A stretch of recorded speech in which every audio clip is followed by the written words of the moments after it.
One of the oldest game genres in time, I Spy, Where's Waldo, and so on. That's the energy that a Hidden Through Time evokes. It's the simple game of finding hidden objects throughout varying points in time. It's simple and fun, with the added components for online sharing adding on to its replayability.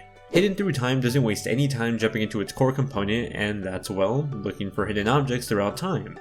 Upon starting the story mode, you're presented with a few levels that progressively evolve to larger and new looking areas. These levels give you a list of objects to look for, both big and small. These items can range from a small egg hiding by a bush to a dinosaur hidden in between similar looking animals. Highlighting these objectives on your list also gives you slight hints as to where they might be located. The actual gameplay revolves around you hovering over the map, zooming in and out trying to find the objectives. It's by all means what you probably remember playing in Where's Waldo books, only now everything is animated and slightly interactive. In fact, that's one of the best components of the campaign, having interactable objects that react to your click. Clicking on a bush or a tree makes leaves fall out. It's more of an aesthetic thing. However, what I do like is how the developers use it to hide objects inside tents or making the statue hidden inside of a block of stone. Little touches like that are cool and show how this genre can be elevated with video games. Being available on the Nintendo Switch specifically made gameplay a bit more interesting, just because suddenly this could be a game you can play in short bursts on the go, but also scale it up to a larger TV.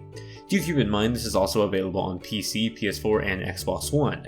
However, playing it as a handheld game helps make the gameplay feel like a cozy book, while on the other hand, playing in dock mode ultimately made this the perfect family game. Scaling this up on a larger TV makes it a great game to play on the couch with some friends as you help each other find the objectives.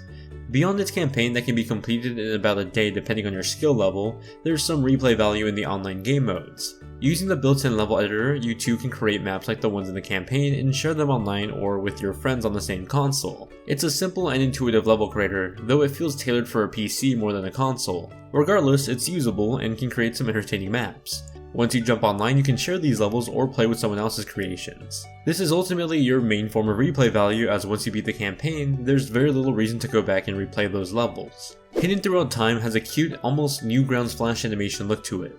It certainly lends to the feeling of this feeling like an interactive I Spy book. I enjoyed seeing all the little creatures and people move around the map with quirky and subtle animation always presented on the field.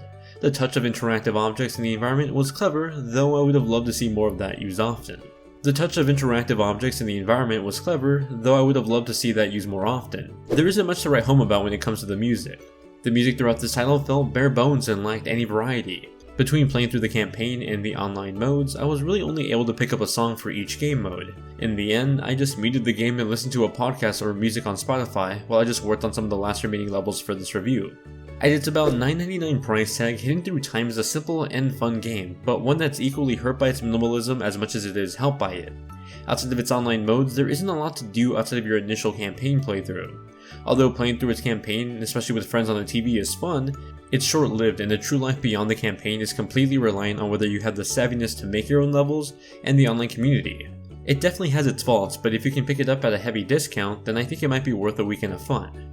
Hey everyone, thanks so much for watching the video. I'm actually using a new microphone for this review. It's called the Neat Microphone Bumblebee. They sent it out for me to use and just try out, and I've been using the Blue Yeti microphone for pretty much all my reviews over the last few years, and I want to test this one to see how it compares and if you guys like it more, so let me know in the comments below, and maybe we'll just be using this one from now on, but I'd love to hear your feedback. Have a great one, guys.